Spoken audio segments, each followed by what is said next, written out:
Investment हमेशा तीन variable पे डिपेंड करता है, रिटर्न, रिस्क एंड लिक्विडिटी। और ऐसा कोई भी एसेट क्लास नहीं है जो तीनों को एक साथ मैक्सिमाइज करता है। किसी में रिटर्न ज्यादा है तो रिस्क भी सब्सटेंशियली आया है, किसी में रिस्क कम है तो लिक्विडिटी और रिटर्न्स का प्रॉब्लम है। और अगर आप इंडिया में इन्वेस्टमेंट कर रहे हो तो आपको फोर्थ वेरिएबल पे भी ध्यान देना पड़ेगा, विच इज टैक्सेशन।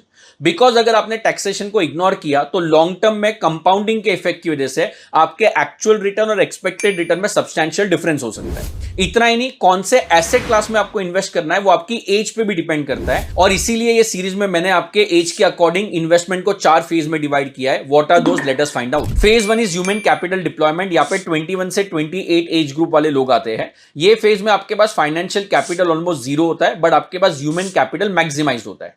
इतना ही नहीं, आपके पास 35 टू 40 ईयर्स का टाइम है अपने अर्निंग को ऑप्टिमाइज करने के लिए। सो अगर आपके पास 100 रुपीज है इन्वेस्ट करने के लिए और आप ये एज ग्रुप को बिलोंग करते हो तो आपको out of 100 75 rupees Nifty mid cap या स्मॉल कैप इंडेक्स में इन्वेस्ट करना चाहिए, या फिर आप कोई भी अच्छे म्यूचुअल फंड के स्मॉल कैप या मिड कैप स्कीम में इन्वेस्ट कर सकते हो। ये एसेट क्लास में रिस्क सब्सटेंशियली हाई होता है, बट सिंस आपके पास 35 टू 40 ईयर्स का टाइम है, ये रिस्क इजीली ऑब्जॉर्ब हो जाएगा। इतना ही नहीं, अगर आप पिछले 10 ईयर्स का रोलिंग डेटा देखो तो Nifty 250 index has out perform Nifty 50। Next 15 rupees आपके टैक्स प्लानिंग पे डिपेंड करता है। अगर आप ओल्ड टैक्स रिजिम में जाके टैक्स का डिडक्शन लेना चाहते हो तो आपको इक्विटी लिंक सेविंग स्कीम में इन्वेस्टमेंट करना चाहिए।